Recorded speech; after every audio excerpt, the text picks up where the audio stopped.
Hi, first graders. Our Bible stories this week are about Queen Esther and how Haman, who is one of the rulers underneath the king, is trying to kill all of the Jews.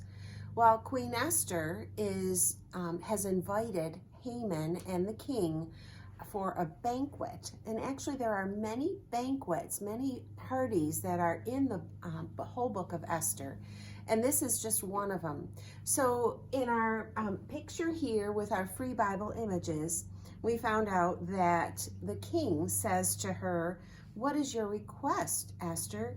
Even if it is half of my kingdom, it will be given to you." "Well, my request," she said, "is that you save my life and the lives of my people. We are to be destroyed." "Who has dared to destroy and threaten your life?" the king commanded to know. "An enemy," replied Esther. "In fact, this vile Haman. Haman is the one who wants us to be killed." Haman looked terrified.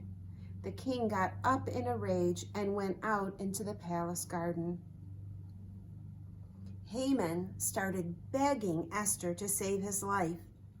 The king returned to find Haman falling on the couch where Esther was reclining. Guards were called to seize Haman. One of the king's attendants reported, "Haman has erected a pole by his house, and he was planning to kill Mordecai on that pole." "Impale Haman on it," the king ordered, and Haman was led out to be executed. And then the king's fury subsided. Then, boys and girls, in chapter 8, we find out that day the king gave Esther Haman's whole estate. Esther told the king she was related to Mordecai, and the king gave Mordecai Haman's signet ring, and Esther appointed him to look after Haman's riches and possessions.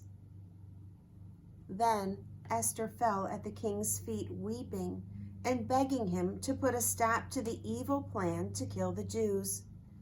"If it pleases the king," she said, "let an order be written overruling Haman's plan to have all of the Jews killed."